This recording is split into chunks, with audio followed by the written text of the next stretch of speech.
Em primeiro lugar, queria agradecer a presença de todo mundo. Eu, honestamente, não imaginava que ia ter casa tão cheia hoje. Queria agradecer o pessoal todo do Sebrae, Liliane, pelo convite. Um prazer.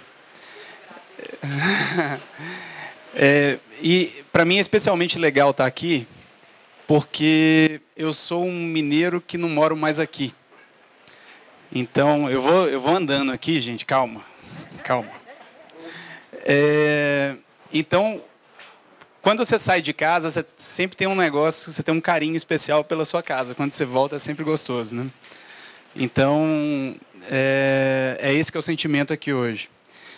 E o negócio é o seguinte, quando a gente estava discutindo o que a gente ia falar, eu falei assim, eu posso falar de um tanto de coisa e posso falar de nada, o que você quer? Aí eu abri algumas pautas, algumas possibilidades, e uma das coisas que a Liliane falou assim, esse. Estava tipo uma roleta assim, ela foi falando algumas coisas, ela falou assim, esse é legal. E aí o que ela queria era isso aí, que é como que a gente faz para competir num mundo que só tem cara 1000 vezes maior do que a gente. Eu vou explicar um pouco do que a gente faz. Opa, para mim não. E vou falar um pouquinho do que a gente faz e contar para vocês o que a gente como que a gente faz para competir nesse mundo e tudo mais. Bora lá? Eu vou tentar ser o mais econômico possível. Eu estou aberto a perguntas. Se alguém tiver alguma pergunta ao longo do caminho aí, levanta a mão e a gente vai conversando. Isso aqui é um bate-papo. Tá bom? Então, a primeira coisa, eu acho que para facilitar, vou falar um pouquinho de mim. Sou eu, Igor Serra. O que acontece? O que esse cara fez da vida? Fiz um tanto de coisa, mas vamos lá, eu combinei que eu ia andar, então às vezes um vai ficar de costas, às vezes o outro. Eu comecei a empreender muito cedo. Eu queria só entender aqui, ó, porque eu fiquei sabendo que tem uma caravana grande aqui, é igual o Silvio Santos, mas a caravana de patos, patrocínio. E aí o negócio é o seguinte, eu queria só entender, quem aqui que é empreendedor? Levanta a mão, por favor.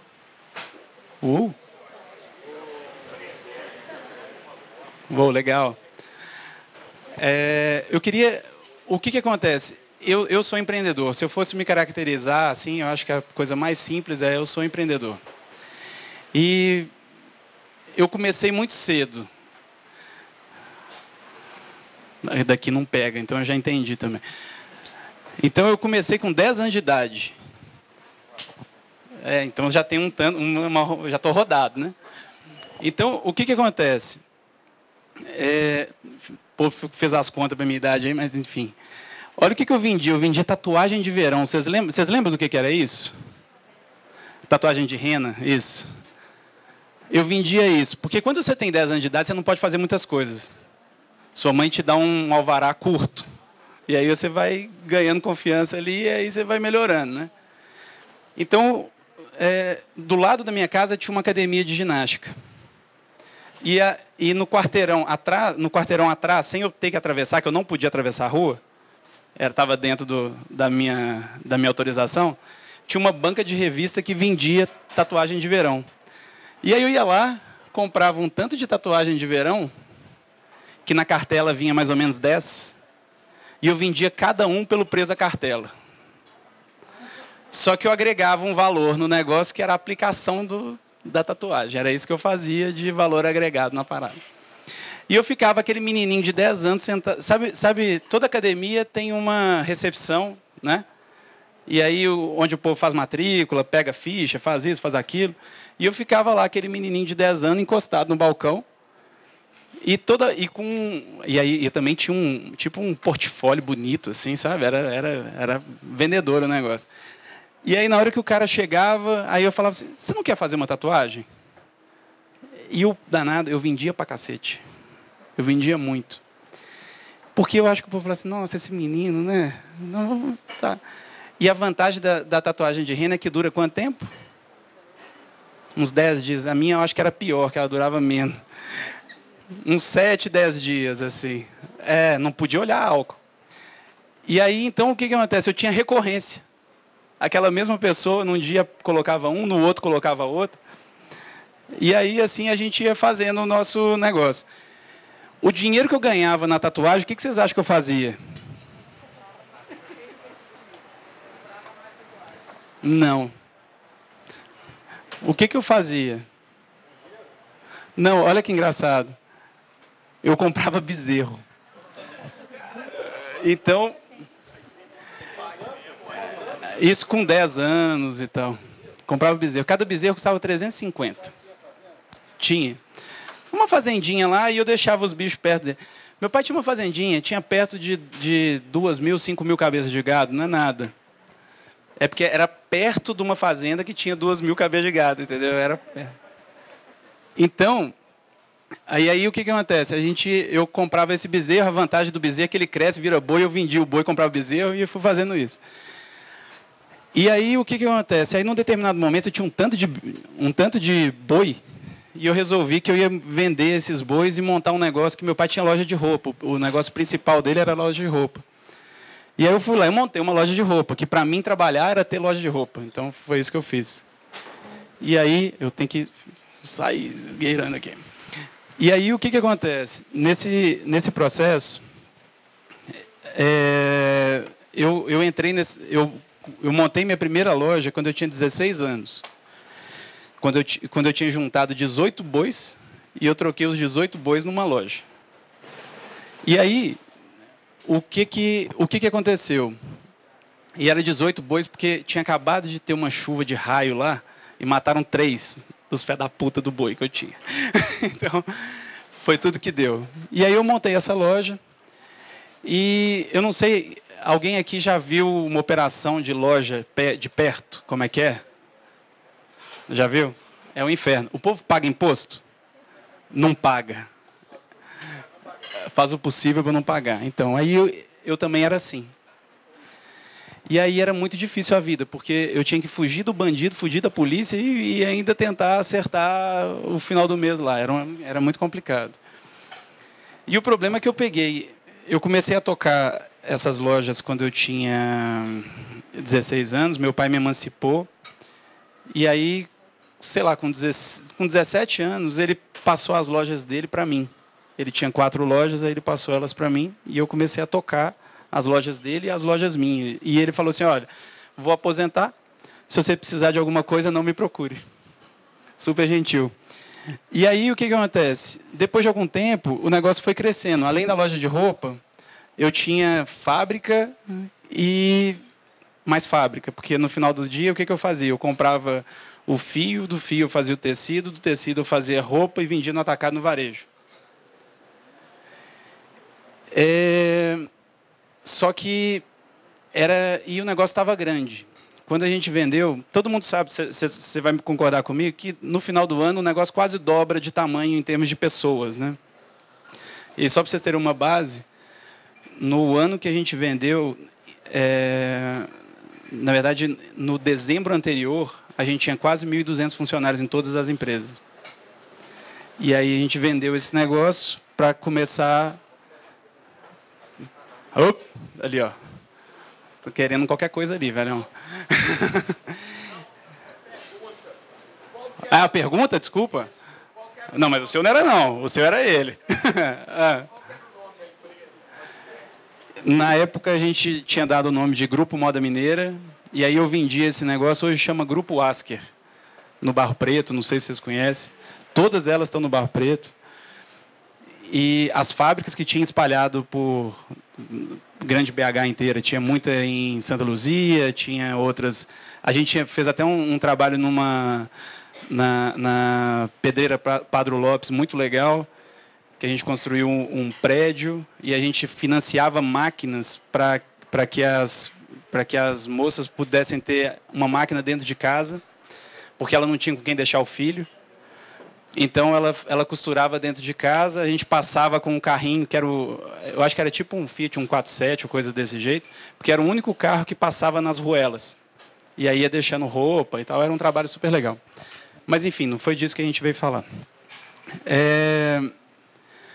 E aí, depois disso, depois que eu vendi esse negócio, o que aconteceu comigo foi o seguinte, num dado momento eu olhei para esse negócio todo, vi essa história desse negócio de sonegar imposto, não sei o quê. Eu achei que aquele negócio era muito enrolado, não queria aquilo para mim. Aquela vida era chata, é ruim.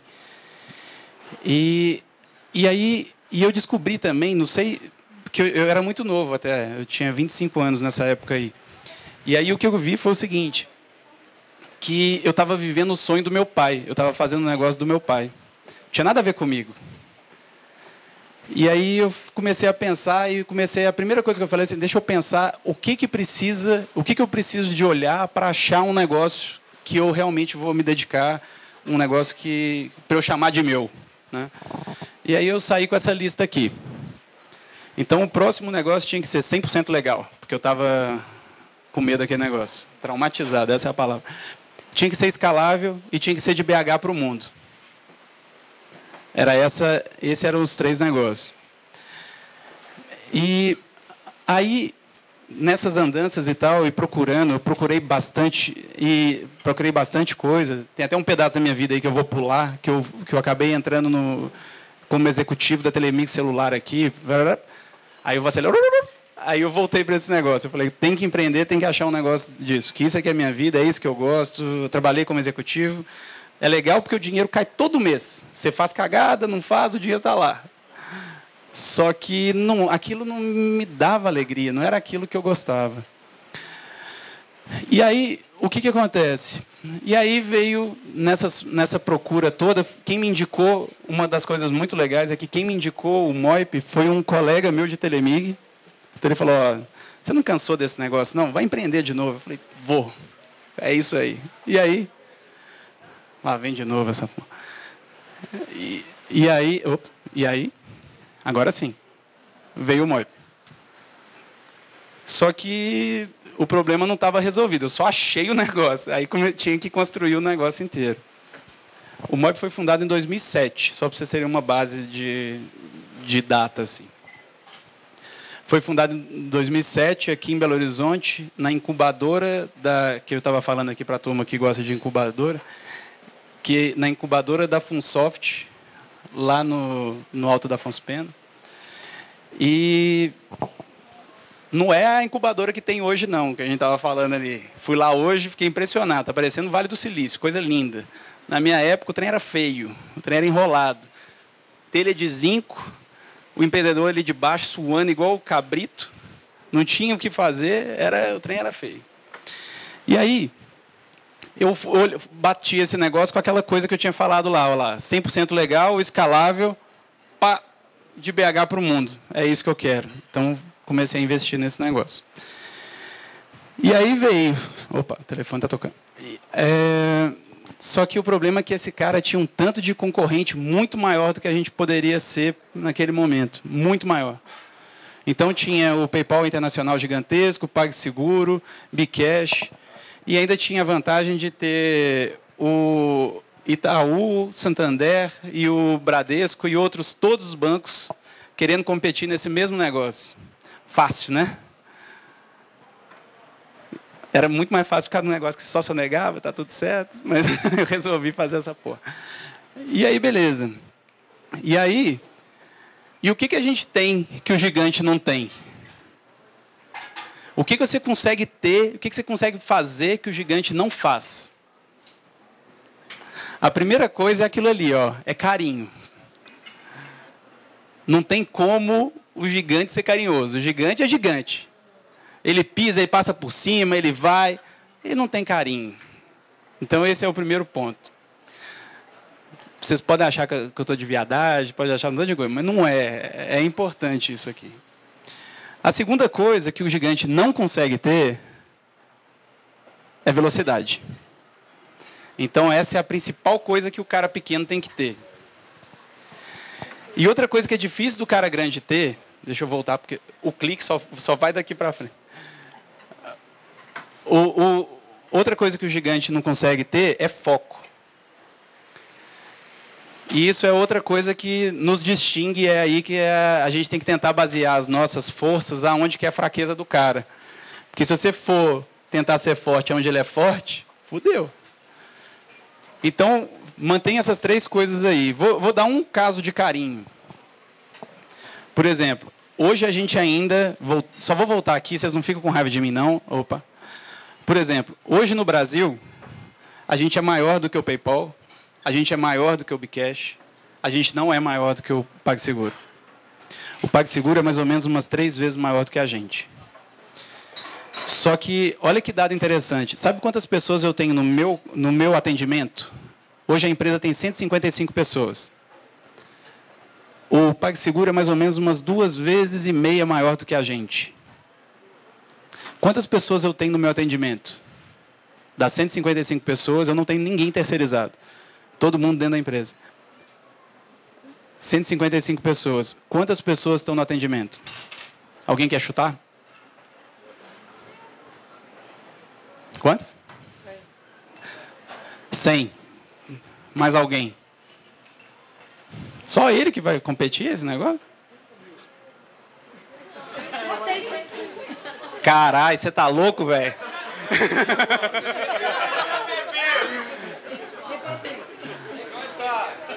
É.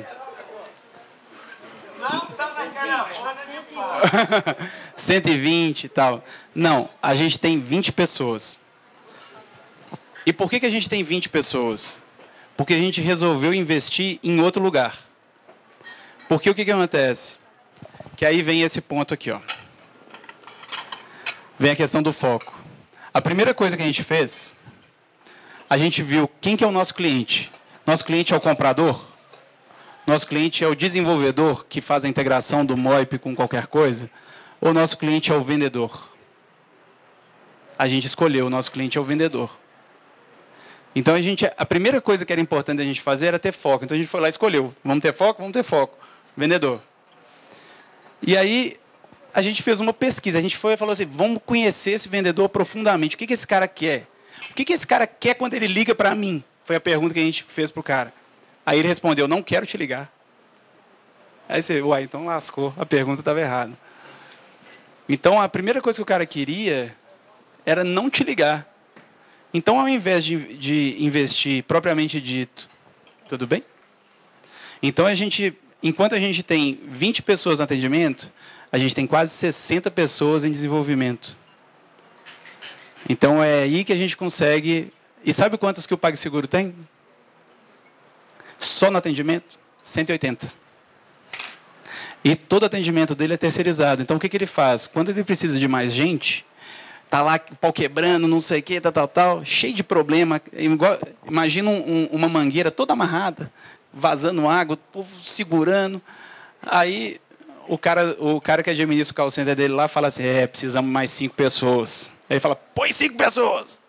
Gigante. Gigante pensa assim. Aí depois chega o outro e fala assim, nossa senhora, fiz as contas, agora preciso de 10. Põe 10. Porque a gente tem que ter um atendimento bom. Entendeu? E aí, enfim. E aí, o que acontece? A gente pegou e focou esse vendedor. Aí a gente falou assim, vamos ver o que esse cara quer. Qual que é o negócio dele. A gente só precisava porque a gente precisa... Depois que você sabe quem que é o cara, você vai começar a trabalhar para o cara. Então, a gente precisava de oferecer o melhor produto que a gente conseguisse. Esse era o ponto. Essa história que eu contei aqui do atendimento é uma das coisas. Outras coisas é o seguinte, que a gente tem essa verdade. É muito difícil ser uma pessoa grande, uma empresa grande, com um produto ruim. Então, o nosso objetivo é o seguinte, se você quer ser a maior empresa, você tem que ter o melhor produto. E eu tenho absoluta certeza que eu invisto mais no produto que a gente tem do que qualquer um concorrente nosso. E eu também tenho certeza que a gente é a empresa de pagamento que mais cresce no Brasil desde 2011. Então, acho que alguma coisa está sendo feita. E aí, nesse estudo de olhar para o vendedor e tal, a gente viu que a vida do cara que gerencia um e-commerce não é nada fácil. O cara tem milhares de coisas. Tem essas histórias aí de 12 vezes sem juros, tem frete grátis, tem um tanto de coisa que fica passando na cabeça desse cara. Só que se fosse só isso, estava fácil. A vida dele é um pouquinho pior. E isso tudo é verdade. Isso é tudo aí, você pega do que o cara faz. Ele tem que comprar, tem que vender, tem que ter uma plataforma, tem que ter logística, pagamento, ROI. gestão, fluxo de compra, rentabilidade, tem que comprar mídia, conversão, atendimento, check-out, não sei o quê.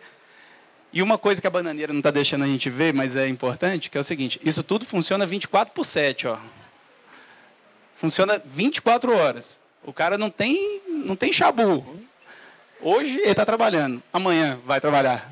E de noite vai. E de madrugada também. Então é um inferno. E aí o que a gente viu? A gente viu que, além disso tudo, o cara gasta 1 zilhão de reais para levar cliente para a loja dele. E o problema é que esse cara saía da loja chateado, porque ele saía sem comprar. E o cara não sabia por que ele não saía sem comprar. Falava assim, gente, mas o que está acontecendo? Eu não entendo, o cara sai. Então, e ele sai puto. Não sei se vocês sabem, a taxa média de conversão no Brasil de um e-commerce é de 1,7%. Então, de 100% que entra, 1,7% fecha. É verdade. Dado do Sebrae, inclusive, aí, ó. É bom ou é ruim? É péssimo? Então, eu não sei se é bom ou se é ruim, só estou te falando o que é. E aí, olha lá, pesquisa Sebrae e e-commerce Brasil, que a gente, inclusive, ajudou a tabulação disso aí. E aí, o que acontece? Aí, o mais engraçado é que, assim, igual eu falei, dentro de todos aqueles problemas que o cara tinha, ele ainda tinha esse problema com o pagamento, ele tinha esse problema com esse funil de conversão que ele tinha que resolver de alguma forma. A gente resolveu dar foco, que é coisa que o outro não pode. Então, a gente foi lá e fez o seguinte, a gente primeiro falou o que o cara precisa para receber pagamento. E com isso aqui eu vou começando a explicar também o que o MoIP é, que talvez nem todo mundo saiba, a gente explica através disso aqui. Primeira coisa que o cara tem que ter é o seguinte, imagina, você vai fazer um e-commerce. Professor, como é que estão as coisas? Tudo bem? Fica à vontade. Então, o que acontece? A primeira coisa que a gente tem que fazer é colocar meios de pagamento, porque você nunca sabe qual é o meio de pagamento que o comprador vai comprar. Então, você tem que ter Visa, Master, Amex, sei lá, todos que tiverem. Porque se você deixou um de fora, aquele cara não vai poder comprar contigo. Aí depois que você coloca todos, fica tranquilo, senhor. Depois que você coloca todos, você tem que ter o gateway de pagamento. O gateway de pagamento é o seguinte, é um instrumento que você faz uma conexão tecnológica entre o seu site e os meios de pagamento. Então, se de um lado de cá você colocou o máximo possível, você teria que fazer uma integração com cada um. Ninguém merece. Você tem outra coisa para fazer. O gateway de pagamento ele faz essa conexão tecnológica. Então, ele facilita esse processo. Então, o cara teria que fazer isso, mas ele tem mais coisa para fazer. Ele tem que cuidar de gestão de risco. Não sei se todo mundo sabe aqui, mas tem 3 informações que eu acho que são importantes. Gestão de risco é o seguinte. Toda transação que acontece com cartão de crédito na internet, ela tem até 180 dias depois da última parcela. Então, se você comprou em 12 meses, nós estamos falando de 1 ano e meio, para o comprador poder questionar aquela transação. Tão simples quanto isso. E aí ele pode questionar por N motivos. Ele pode falar assim, não foi eu que fiz essa transação. E aí o vendedor que tem que provar que foi ele que fez. E isso não é muito simples, vocês concordam comigo, né? Então, a gestão de risco isso é o fato. Já houve 12 pagamentos anteriores. Mas já houve uma montanha de pagamentos anteriores. Não, o que acontece é o seguinte, vamos supor que, em teoria, foi feito para dar para o comprador essa habilidade dele olhar, ele não precisa de olhar o extrato todo dia, mas no dia que ele olhar e identificar, falar assim, o que é essa transação aqui? Ele vai lá, ele pode cancelar todos os pagamentos, inclusive os que ele já fez.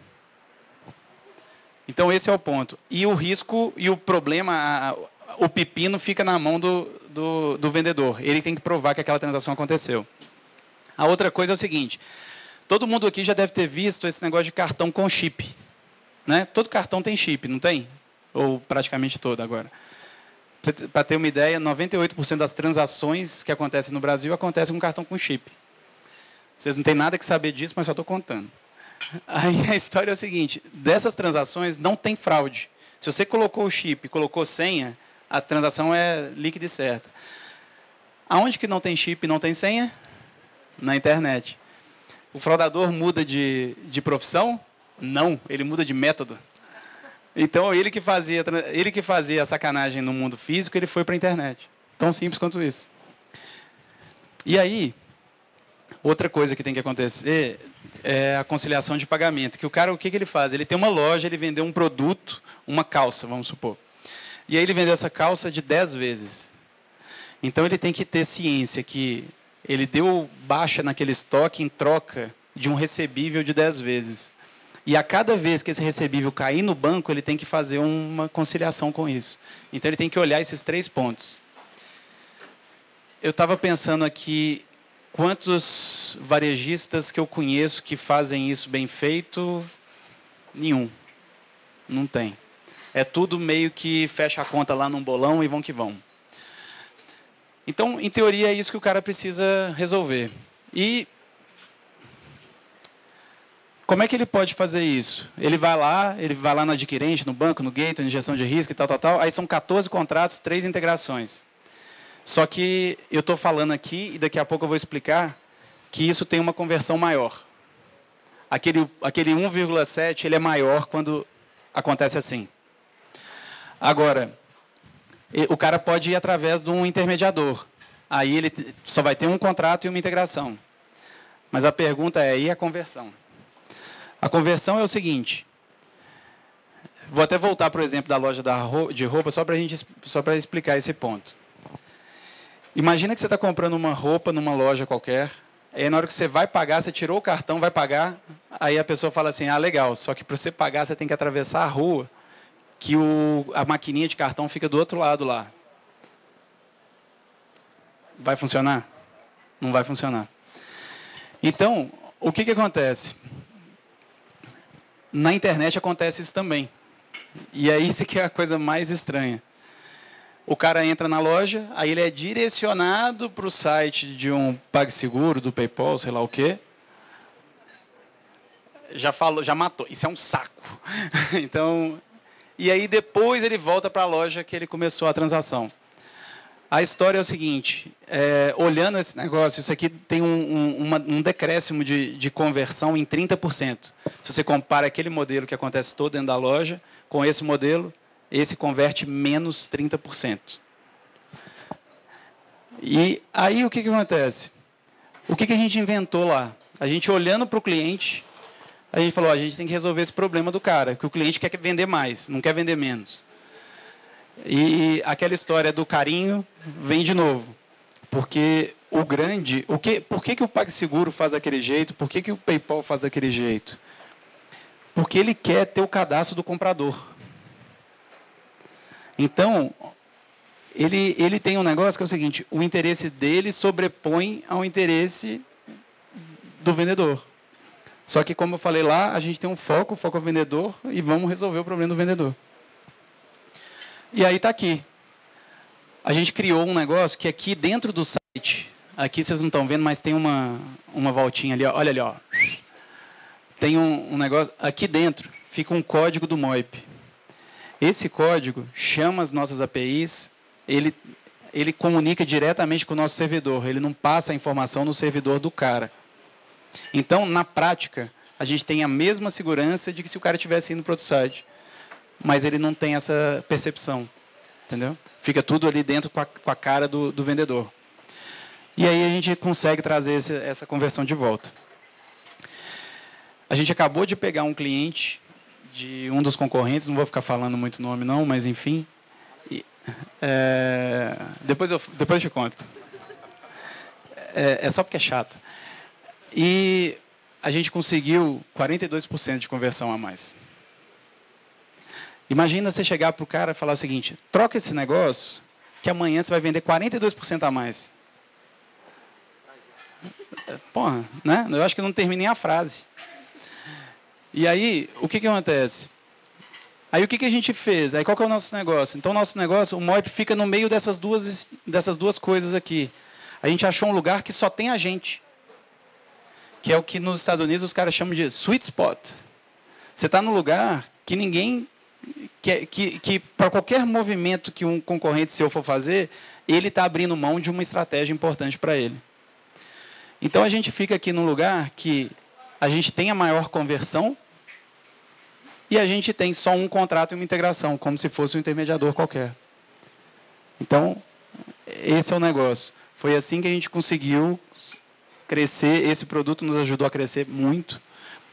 E foi um divisor de água na nossa história depois que a gente colocou esse produto no ar.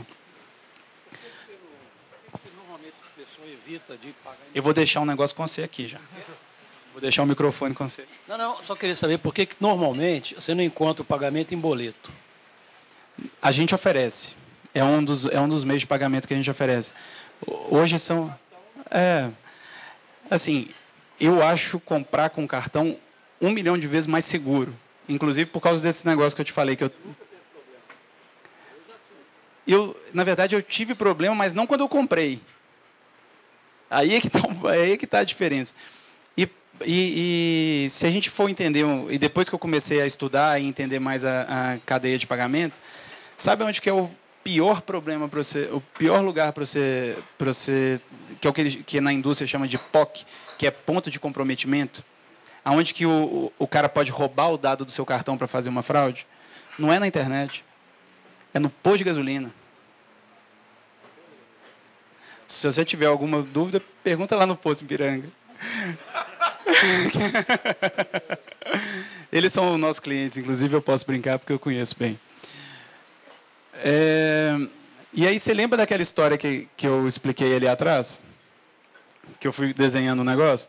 Além de tudo, o grande, ele é tão fela que ele passa por cima de um tanto de coisa. Só para vocês terem uma ideia, olha só. Um gateway de pagamento, quando ele chega para você e fala assim, meu preço é tanto, e você fecha com esse cara, você pode multiplicar por 1,48 aquele preço que ele te passar. A conta é muito simples. A taxa de aprovação média no Brasil é de 68%. Então, se a taxa de aprovação é de 68%, você paga por 100. Aí é só fazer a conta. Você paga por 100, divide por 68, vai dar esse número. É simples. Para te falar a verdade, dá 147, blá, blá, blá. Aí arredondei. Tá bom, arredondei. Mas é isso que dá. Gestão de risco. Aí a mesma coisa. Normalmente o cancelamento médio é de 5%, a análise manual é de 26%. A análise manual nem vou entrar no negócio, eu só coloco ela aqui só para vocês terem uma ideia, que enquanto uma análise automática, ela para a gente custa mais ou menos uns, em termos de custo, ela custa mais ou menos uns entre 35 e 50 centavos, a análise manual ela custa de R$ 2,10 a R$ 3,00. Então ela é muito mais cara. E aí a outra coisa é o seguinte, o meio de pagamento. Se a bananeira deixasse, eu ia colocar uma interrogação aqui, ó. Porque o que acontece é o seguinte, vamos supor que o cara vai lá e te cobra 3%. Mas se você não concilia, você nunca vai saber quanto que ele te cobra. Aquele extrato foi feito para te confundir e te colocar um tanto de taxinha que você não sabe de onde que vem.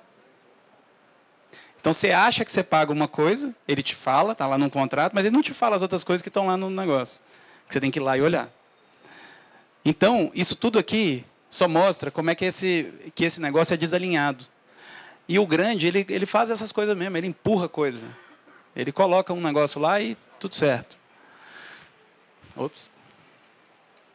Só para vocês terem uma ideia com relação à gestão de risco, a nossa taxa de cancelamento, igual eu te falei, o Mercado Brasil cancela 5%, a gente cancela menos de 2%. A gente tem um processo que a gente avalia para cada transação 420 variáveis, desde a velocidade que o cara digita até as informações, a gente compara o perfil do cara bom do cara ruim, compara esses dois mundos e a gente vê qual é a probabilidade daquele cara ser um cara bom. E aí tem uma coisa que é legal, que a gente aprova 94% das transações em menos de 2 segundos. A gente nunca cancela uma transação sem ligar para o cara, sem ligar para o comprador, porque a gente está fazendo um papel mandatado pelo nosso vendedor, né? E a gente representa o vendedor. Se eu cancelar uma transação sem avisar para o cliente dele, é péssimo. É péssimo para ele, é péssimo. A experiência é ruim.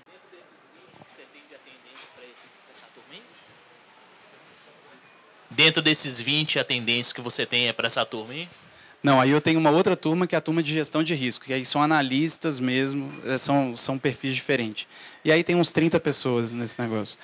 E mesmo porque a gente tem esse número que se não fosse esses 2% aí, a gente tem esses 30 há 3 anos. Que a gente continua investindo em tecnologia, porque o nosso cliente quer que a gente aprove o máximo de transação automática. Ele não quer que caia nesse processo. E aí a outra coisa é o seguinte, só para vocês terem uma outra ideia, como é que você consegue se alinhar com o seu cliente. E aí você consegue ter melhores resultados para todo mundo. Eu estou dando um exemplo aqui que o lojista manda uma transação para o Moip vai passar essa transação para a Cielo. Estou chutando a Cielo aqui só para ter um exemplo, tá? Só porque você sabe. Aí a Cielo manda para a Visa, vamos supor. E a Visa manda para o Itaú. Beleza? E aí a pergunta é, aprovou? Se aprovou, a gente devolve essa transação lá para o lojista, está tudo certo. Se não aprovou, eu mando na rede.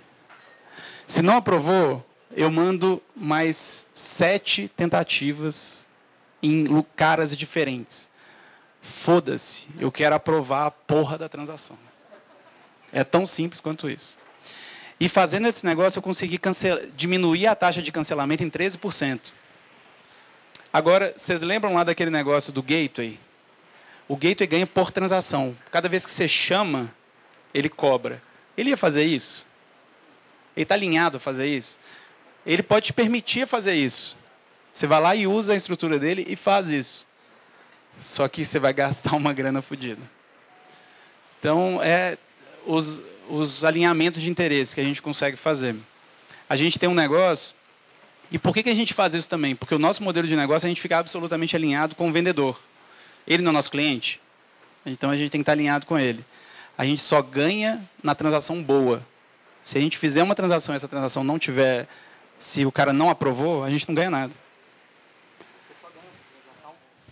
Você só ganha por transação? A gente tem 2 modelos. Tá? Para 99,9% das vezes, a gente ganha só na transação. Só que tem um tipo de integração que a gente faz, que é de marketplace, que é muito mais complexa, que a gente tem um valor de setup. Então é o setup mais integração. Só. Não tem outra forma, não vai ter nenhum outro lançamento num extrato maluco, não tem nada disso.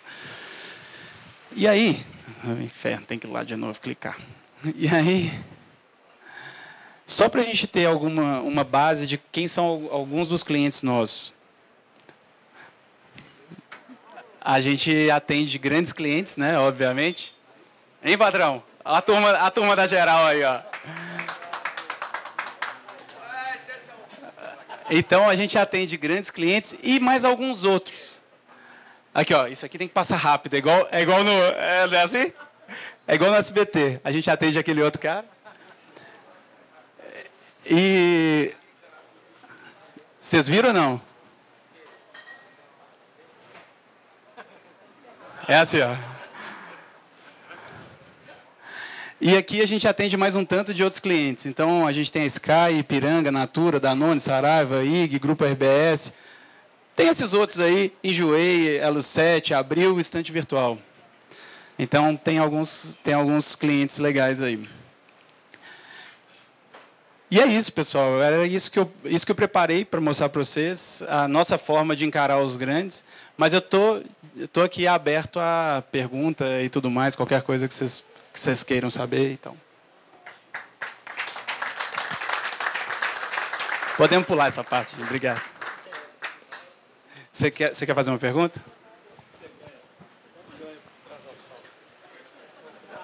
Quanto que ganha por transação? Você não falou. Depende. Por quê? Depende do volume e do ticket médio. Basicamente é essa conta. A gente tem um preço que fica no site, mas normalmente as negociações acontecem caso a caso. É tudo informatizado, né? É tudo informatizado. Mas como é que a gente funciona? Qual que é o nosso modelo de negócio no final do dia? Eu funciono como se fosse um distribuidor de meios de pagamento. Eu sento lá com a Cielo, com a rede, com quem quer que seja, compro no atacado, então eu consigo apertar o preço, e eu vendo isso no varejo. E aí eu vendo picado. E é nessa diferença que eu sobrevivo. Então é nessa que eu banco os 150 caras que estão lá e por aí vai. Você pode falar o faturamento ano? Não. Do Moip? Não? Não, posso te falar, esse ano a gente espera faturar 42 milhões. Aham. E o Moip é o quê? O nome? Money over IP. Aham. Legal. Obrigado.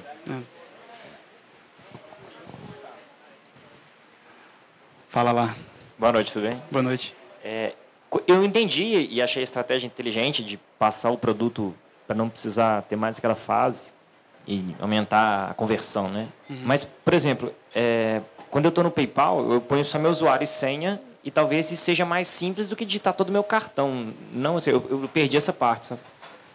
Se fosse a conversão, seria maior. Entendi. Então é isso mesmo, as pessoas preferem digitar o cartão.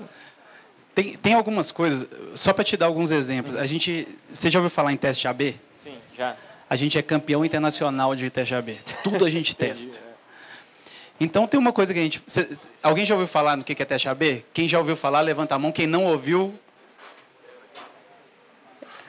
Quem não ouviu, dá uma cambalhota. Quem não ouviu, dá uma cambalhota. Ninguém ouviu. Todo mundo ouviu, ninguém deu cambalhota. Pode continuar. Não, mas então, o que é o teste AB?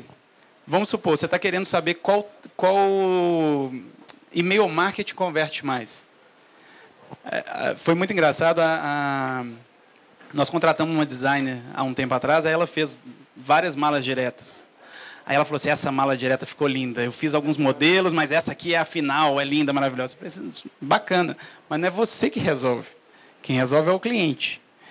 Vamos fazer o seguinte, pega essa base, divide isso aí em grupinhos de 1000 clientes, manda para eles e vamos comparar qual que converteu mais. Quem abriu mais, quem clicou mais, quem fez tudo mais. Aí, nesse caso, a gente fez 5. Então, é A, B, C, D, E. A gente soltou todo mundo e aí depois a gente colheu os resultados. O cara que é melhor, a gente manda para o resto da base. Então, o teste AB funciona isso. E o teste AB, ele pega, por exemplo, quando você faz no site, e a gente faz isso bastante, a gente simplesmente faz uma mudança no site de alguma coisa e apresenta o jeito que era velho e o jeito que é novo. Compara os dois e vê quem converteu mais. No caso para chegar nesse produto nosso, foi baseado em teste AB. Legal. A gente tinha os dois produtos, antes a gente era igual a todo mundo, e a gente colocou e falou, vamos ver o que dá. Putz, a conversão era muito maior. Aí, no primeiro momento, a gente parou de pedir cadastro. Continuava sendo redirecionado, aumentou a conversão. A gente falou, opa, o caminho é por aí. Só que não tinha tecnologia para fazer o outro negócio. Vamos trabalhar na tecnologia. E a gente foi chegando até conseguir fazer isso. O segredo da vida é o teste AB. Deixa eu te passar aqui. Será que vocês me fariam a gentileza? Quando você respondeu ele ali, então, você falou ali que você não chegou nesse sweet point de primeira, né? Antes de imaginar. O que te levou a optar, então, para entrar nesse mercado que já tinha grandes players? Na verdade assim, a ignorância é uma bênção, né, velho? Então, a primeira coisa que a gente fez, a gente olhou o mercado, vimos o tamanho, vimos a possibilidade, vimos como que fora do Brasil estava acontecendo, e a gente falou, cara, vamos trabalhar. Só que a gente já sabia que esse negócio era um processo de ir pilotando, de ir acerta daqui com certa de lá, vai ajustando e tal. A vida é assim. Então, a gente entrou porque primeiro a gente confiou no mercado. A gente falou, tem mercado suficiente para a gente entrar, quebrar a cara, consertar e tal, e a gente ia aprendendo. Então, foi o primeiro ponto. Quando você entrou no mercado, eu imagino que você já tinha recurso dos negócios anteriores, né? Completamente diferente. E aí, porque assim, eu estou passando um processo parecido, grande mercado, grandes players. Deixa eu só te contar uma história. A água tá quentinha, tá? Pode vir. Não, mas não é nesse não, pode ficar tranquilo. E aí... Não, eu não estou nem falando disso. É porque, na verdade, você conhece essa piada? Conheço. Que é do casamento. Que todo cara que casou, ele chega e fala assim, pode vir, a água tá quente. Aí você pula na piscina, tá gelada. Aí a questão é essa, com o recurso, essa manobra de entrada... Estamos nós. Entrada no mercado foi outra coisa, né? Bem facilitada. Se você tivesse numa startup com recurso limitado e tendo que provar que o seu... Né, entrando com um produto que era parecido... Com recurso limitado? Com recurso limitado. Você pode ter certeza que eu nunca tive recurso mais limitado que eu tive com o Moip. Foi super apertado. Então, o que a gente teve que fazer foi exatamente isso, cara. A primeira coisa que a gente viu era o seguinte, temos que ter foco. Temos que achar quem que é o cliente. Então, o processo daí para frente foi rápido. Depois que a gente achou, depois que a gente acertou a pegada, a gente só fez o teste AB para saber se a gente estava indo na direção certa. Porque você nunca sabe. Então, todo mundo faz assim, você quer fazer diferente, você é o gênio, agora você é brilhante. A gente falou, vamos ver, vamos testar. E se o número não mente, cara. E aí foi assim que a gente foi fazendo. Agora, eu acho que um dos conceitos de startup é ter restrição de recurso mesmo. Faz parte. E é divertido. É legal. Obrigado. Beleza? Mais alguma coisa ou eu tô dispensado? Opa, tem mais um. Boa noite. Boa noite, Verão. São duas perguntas, na verdade. A primeira delas é quando que os caras, os concorrentes grandes, descobriram que o Moip existia? E se eles, de alguma forma, tentaram comprar, porque uma das coisas das startups, eventualmente, é ser vendida, né? Uhum. Eu acho que teve um dos players que eu descobri que ele conhecia a gente quando chegou uma proposta de compra. E quando chegou essa proposta, a gente falou assim, não, muito obrigado, que a gente ainda tem bastante coisa para fazer. Mas eu acho que até é o seguinte, eu num determinado momento, eu não sabia, esse mercado é um mercado difícil de saber, até a gente achar um macetoso lá, a gente não sabia como definir em qual lugar que a gente estava. Então a gente ia trabalhando igual um louco, igual a gente sempre trabalhou, e num determinado momento a gente conseguiu um método, e aí foi até o seguinte, aí me chamaram para uma reunião onde todos os players, porque eu não sei se vocês sabem, aí é um assunto paralelo, mas toda a indústria de pagamento está sendo, nesse momento, regulada pelo Banco Central. Não sei se vocês já ouviram falar isso. Quem ouviu falar disso, levanta a mão. Ninguém? Beleza? Vocês ali no fundo? Você também? Então, está sendo regulamentado, porque o governo acha que tem que regulamentar tudo, né? E aí não podia ficar de fora o pagamento. E nesse processo, de fato, o pagamento tinha um quê de um risco bastante elevado.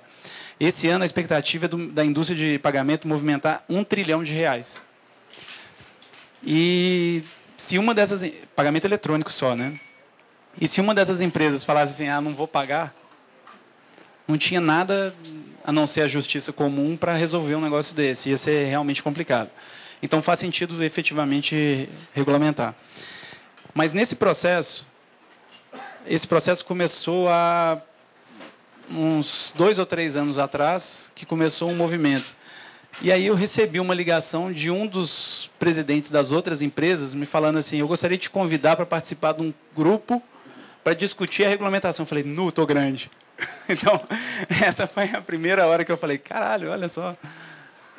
Então, e aí tem umas coisas que é o seguinte, dessa turma que falou que é empreendedor e tal, quem já foi no Vale do Silício? Levanta a mão.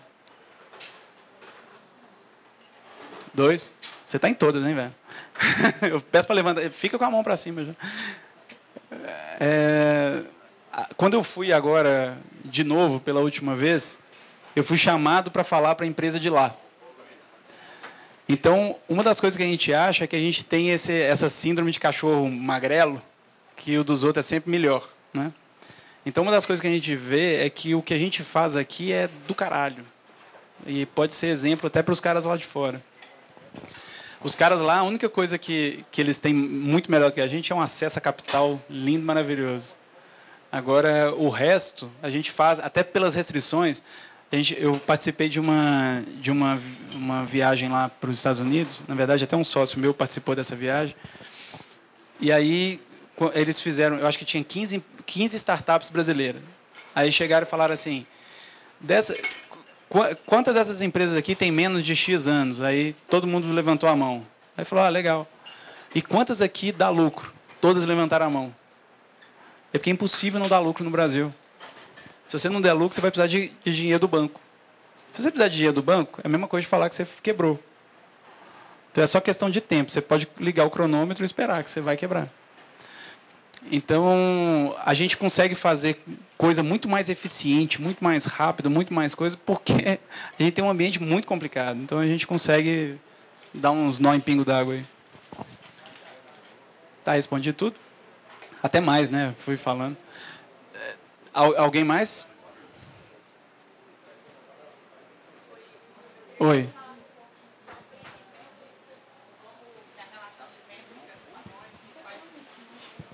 Porque assim, a gente sabe que para startup esse acompanhamento de métricas é muito importante. Eu acho que os resultados que você tem mostrado aqui, como que você conseguiu isso, quais as métricas vocês utilizam, qual que é a importância de métricas dentro da empresa. E uma outra pergunta também é que o tempo inteiro você fala sobre a questão dos concorrentes, que eles fazem diferente, vocês fazem diferente deles. Mas eles não tão grandes porque eles fazem daquele jeito? Qual que é a sua estratégia de crescimento em relação a essa comparação feita com a concorrência? Tá bom. Vou começar de trás para frente. E acabando dando uma métrica. Quanto que a gente gasta no Google? A gente entra, novos vendedores no Moip entram mais ou menos em torno de 1.500 novos vendedores todos os meses. E quanto que a gente gasta no Google? R$300. Então, se você for considerar quanto que a gente gasta, e Google, que eu falo, toda mídia online. Então, se você for considerar os R$300 vezes os 1.500, a gente tem um custo de aquisição mais ou menos bom. Agora, o que acontece? Então, a gente tem lá as métricas, a gente tem um processo lá na empresa que é bastante interessante, que cada área administra 7, cada pessoa tem até 7 métricas para cuidar. Porque não dá para você falar que o cara vai ter 800 milhões de métricas que não vai resolver. Tem gente que tem 3, tem gente que tem 2, mas até 7, não pode passar disso. E aí isso funciona. Se o diretor de gerentes, cada gerente tem 7, o gerente tem um analista, o analista tem 7. São diferentes, mas as métricas vão se compondo para chegar na métrica do cara. Eu tenho 7, o outro tem 7, todo mundo tem 7. Então, foi um jeito que a gente fez, uma simplificação, para que a gente conseguisse organizar e controlar. Mas a métrica é tão importante que, igual, por exemplo, o AB só acontece se tiver métrica. Né? Então, tem muita coisa que a gente faz que a gente coloca um produto no mercado que a gente ainda não está tão certo. E a gente deixa o mercado responder e a gente vai ajustando, isso é tudo medindo. Então, medir, não tem o que fazer. Respondi? Como é que é? O do concorrente. O que a gente faz e eles não fazem, ou sei lá o que, um trem parecido com esse. A gente faz coisa diferente deles. Não. É assim, a estratégia nossa é o seguinte, o dinheiro todo que a gente tem, a gente coloca em produto. Todo. 100%. A gente nunca distribuiu R$1 de lucro. Então, 100% do dinheiro que sobra vai para desenvolvimento. E eu acho que esse é o principal motor do que faz a gente crescer. O dinheiro, se você for ver, se você for tentar buscar nos links patrocinados, os caras são muito mais agressivos que a gente. A gente gasta R$300, né? Também é fácil. Então, os caras gastam rios de dinheiro. Só que não adianta você chamar um cara para uma festa ruim. Você chama o cara para uma festa ruim, o cara vai lá, dá uma andadinha e vai para outra festa. Eu, por enquanto, eu estou sendo essa outra festa, então tá tudo bem.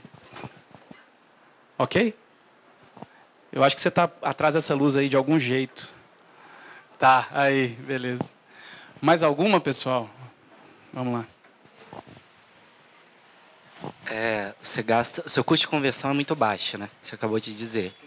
De aquisição. Porém, é fascinante o número de conversão, então facilmente isso se torna uma, sei lá, meio que por osmose você vai adquirindo clientes porque a conversão é absolutamente maior do que a dos concorrentes. Só que você tem um puta produto, né? Você investe absolutamente no produto. Aí vem a pergunta. Tipo, tá, todo dinheiro que sobra vai para o produto. Qual é esse cuidado que você tem para o produto? É pagar rios de dinheiro para os seus times de desenvolvimento? Qual é a sua relação? Tipo, qual é a relação do Moip com o time de desenvolvimento para ter um produto tão bem cuidado que tem gerado tamanho burburo na internet, assim, sacou? O que acontece é o seguinte. Por muito tempo na vida, hoje a gente até deu uma melhorada nisso aí, mas por muito tempo na vida a gente não era a empresa que mais pagava, que pagava melhor. A gente paga ok em relação ao mercado. A gente não é nada... Acho que tem... Deixa eu ir para lá. Microfone aí. E então a questão que a gente fez é o seguinte: uma das coisas que a gente sabe é que gente muito boa gosta de trabalhar com gente muito boa. O cara não gosta de trabalhar com mais ou menos. Então a gente tem um time que é foda.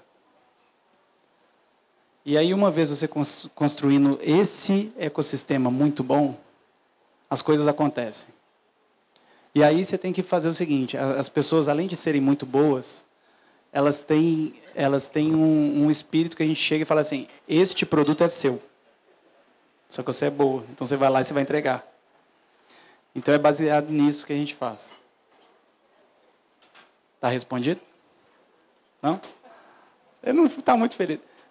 Mas, assim, e outra coisa é o seguinte: a gente tem um carinho, a gente coloca sempre a tecnologia, a gente mostra para a empresa inteira e para todo mundo que está lá. A gente faz até uma brincadeira que é o seguinte: você já viu quando por exemplo, tem uma imagem que todo mundo lembra, quando o cara vai lá, ele entra num avião, isso num filme, né, de Hollywood, ele entra no avião, mata todo mundo que tinha que matar lá, não sei o quê, aí ele volta, aí ele vai andando assim, meio com a câmera lenta, com o capacete assim debaixo do braço, o sol lá no fundo, a bandeira dos Estados Unidos balançando, não é assim? Aquele cara, você fala assim: esse cara é o foda.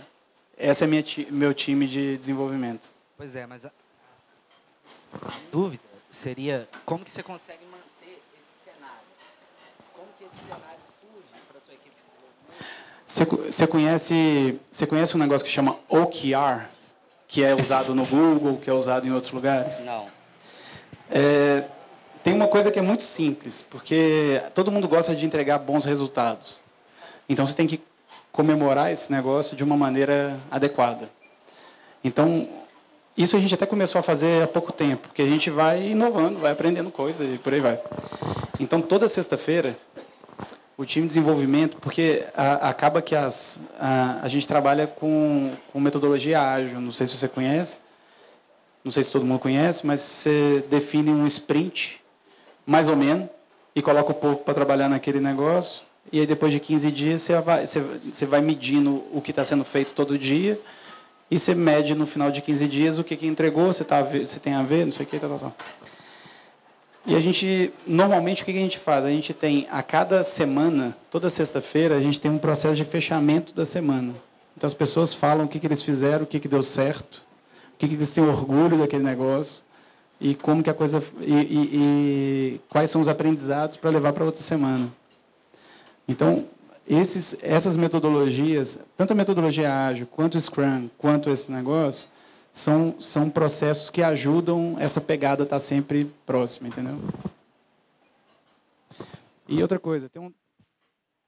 Alô? Tem um negócio que é interessante lá, é o seguinte: a gente faz milhares de pesquisas de clima, pesquisa disso, daquilo, e a gente vê o seguinte: sempre tem alguns problemas. Comunicação é um deles. Outro dia deu que a gente comprou uma leva de cadeira lá, cadeira mesmo que as pessoas sentavam, era uma merda, e era mesmo, aí teve que jogar fora o outro. Mas, enfim, E aí, nessas pesquisas, as coisas ficam muito marcadas, sabe? E uma das coisas que sempre saem é que o povo adora trabalhar lá. O clima é descontraído, não tem essa história de hierarquia absolutamente militar, entendeu? Então, as coisas todas fluem. Todo mundo, eu recebo e-mail de todo mundo da empresa manda e-mail para todo mundo. Então, tem algumas coisas que facilitam e que tornam o ambiente muito mais agradável. E são coisas bobas.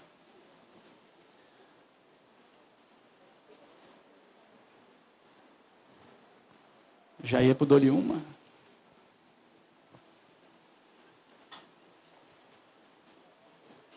Você falou da regulamentação do mercado. Isso te aumentou o custo ou reduziu? Porque a gente teve uma quebra do duopólio nos últimos anos.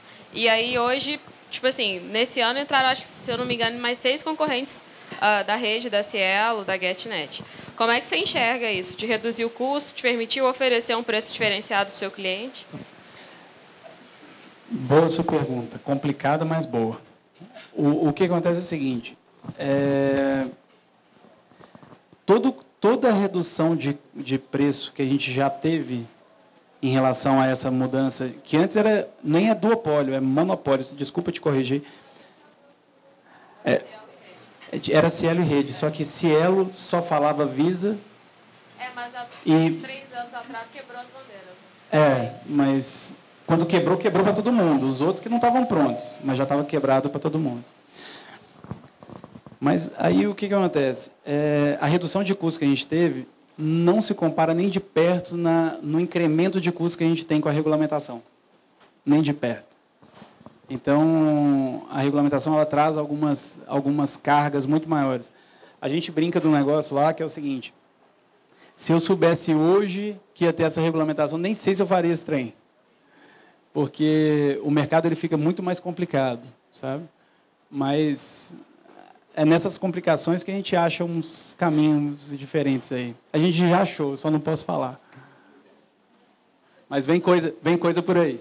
Você falou também de crédito e tal, quando o empresário, principalmente startup, vai pegar recurso é porque ele já está quebrando, ou, enfim, tem que sempre trabalhar com recurso próprio. Vocês precisaram de investimento externo para manter o MOIP? A gente... Foi o motivo... Vocês lembram que eu falei na apresentação, eu falei que que um dos produtos, uma das coisas que eu queria no produto que eu queria, na empresa que eu queria investir, é que pudesse ser de BH para o mundo. Vocês lembram desse negócio? Eu moro em São Paulo há 7 anos, há quase 7 anos. E o que acontece? E por que é isso? Você tem que abrir mão de alguma coisa, né? Eu tive que abrir mão disso. Eu não abri mão das outras coisas. Então, é uma coisa. Só que, e por que eu mudei para São Paulo? Foi no processo de investimento que a gente recebeu. A gente recebeu um aporte em 2009, logo no início de 2009. Alguém lembra o que estava acontecendo no Brasil em 2008? A crise, né? Então, nem é no Brasil, é no mundo, né? Então... Principalmente na Europa, né? Afetou também a economia dos Estados Unidos. Então, o Brasil se tornou muito atrativo, porque aqui sofreu menos com a crise. Agora que a gente está sofrendo... Não, na verdade, o que acontece? Essa crise era uma crise de recurso. Então, a turma que tinha muito dinheiro, quando deu a crise, aconteceu 2 coisas. Tinha turma que tinha muito dinheiro que passou a não ter nada. E quem tinha dinheiro falou assim, eu vou guardar esse dinheiro, porque esse dinheiro é melhor do que eu colocar em qualquer lugar. Então, a gente estava procurando investimento na pior época que existia. Existiam alguns fundos que estavam tentando ser constituídos e esses fundos não conseguiram nem o mínimo de capital para abrir. Então, foi um período meio adverso. E a gente fez um negócio lá atrás péssimo. A gente vendeu um pedaço, a gente abriu mão de um pedaço grande da empresa por um dinheiro que é nada. E aí é o seguinte, agora que a gente ficou com um percentual pequeno, a gente não vai abrir mão mais para ninguém. Vão na raça aqui fazer esse negócio dar certo. E aí foi numa batalha do cacete até a gente conseguir alguma coisa. O que acontece é o seguinte, hoje, e principalmente no ano passado, ano retrasado, 2012, vocês lembram quando a The Economist colocou o Brasil, o Cristo decolando? Aquela época era a época de dinheiro super barato. Então, todo mundo no mundo queria pôr dinheiro no Brasil. Hoje, devido a fenômenos que todo mundo conhece, o Brasil não é um lugar tão atrativo para investimento. Mas, mesmo assim, não se compara a 2008. 2008 era o lugar que estava aquele medo. Então, a gente entende também esse momento, a gente entende isso tudo, e também a gente teve a vantagem de ter sócios que entenderam o nosso potencial e a gente foi sendo recomposto ao longo disso. Hoje a gente tem uma participação que a gente está bastante feliz. A última pergunta. Que dica que você dá assim, em relação a essa dificuldade de investimento, essa perda dessa participação da empresa que vocês tiveram? Você acha que vale a pena para crescer? Isso é boa de pergunta. O que acontece é o seguinte. Uma coisa que eu já vi, imagina, eu trabalho com meio de pagamento. A maior parte disparada dos meus clientes são startups. Então, todo mundo está começando, tal, e eu vejo uma meninada chegando lá, às vezes com um projeto bom, às vezes com um projeto péssimo. E a turma, uma das coisas que eu vejo é... Deixa eu até... Você pega uma água para mim, por favor? Uma água, sem gás, por favor. Eu acho que não é essa. Mas aí o que acontece? Eu vejo uma turma chegando lá e falando assim, não, porque eu vou levantar um dinheiro e tal. Eu falo assim, cara... E às vezes gente que fala assim, meu negócio dá tanto de dinheiro por mês e eu vou levantar um dinheiro. Eu falei, para quê, cara? Para que você vai arrumar confusão para sua cabeça? Para que você vai arrumar um outro sócio para você ficar dividindo esse dinheiro que você está ganhando aí? Então, Obrigado. Tem gente que acha que é meio glamuroso esse processo. Então, o cara quer ter um sócio investidor, sabe? Um negócio assim. E eu acho que, se esse negócio não for feito direito, você só está abrindo mão da sua participação. Eu acho que isso é a maior cagada que alguém pode fazer. O cara tem que ter... A empresa... Eu acho que a empresa, no final das contas, ele é um sonho grande. O Moip, para mim, é muito pequeno. A gente quer que ele chegue num lugar que aí a gente vai ficar feliz. Então, ele ainda é muito pequeno. A gente está correndo atrás todo dia para fazer esse cara crescer. E eu acho que esse é o grande negócio. Então, para eu abrir mão, toda vez que eu vou abrir mão de 1% que seja, ou de 0,5%, de qualquer coisa que seja, eu penso não no Moip de hoje, no Moip lá da frente. Falo assim, não, esse dinheiro aí eu não quero dar, não. E aí começa a briga. E aí a coisa funciona. O problema é que eu vejo que tem muita gente que quer o caminho clichê, sabe? Quer porque acha que é assim que funciona. E o investidor, ele não chega com resposta, ele chega com pergunta. Se você não estiver pronto para isso, você vai ter muito mais problema do que você rodar sozinho.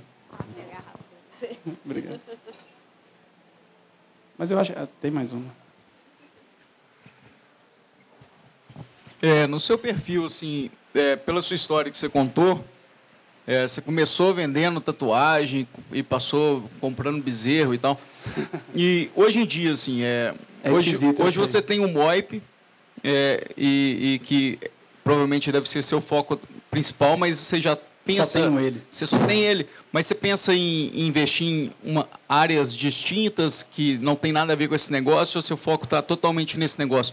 Porque eu vejo que pessoas que começam investindo em vários tipos de coisas, acabam que, quando tem um negócio que começa a ter sucesso, ela já tem uma maturidade para conseguir investir em outros tipos de nicho de mercado também. Então, você tem essa percepção? Você acha que um dia você vai abrir um Lava Jato, alguma coisa do tipo?